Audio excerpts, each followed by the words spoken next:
गुज्जर का हलवा आसान है और ये एक लोकप्रिय भारतीय मिठाई है। गाजर का हलवा बनाने की तरकीब।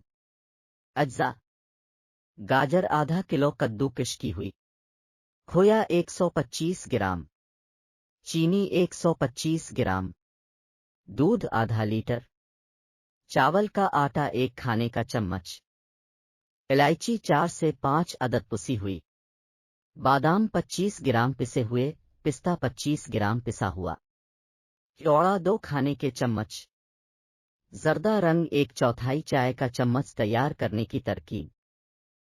कद्दूकस की हुई गाजरों को पानी में भिगो दें। एक पैन में दूध गर्म कर लें, फिर इसमें चीनी, गाजर और चावल का आटा शामिल करके हल्की आंच पर पकाएं। चम्मच की मदद से मुसलसल हिलाते रहें। अब इसमें इलायची पाउडर शामिल करके 15 मिनट तक पकने दें। जब गाजरें नरम हो जाएं तो इसमें जर्दा रंग की ओड़ा, बादाम और पिस्ते शामिल करके अच्छी तरह मिक्स कर लें। फिर डिश में निकाल कर ठंडा सर्व करें। मज़ेदार गुज्जर का हलवा तैयार है। इससे गर्म गर्म सर्व करें और खुशी से खाएंगे।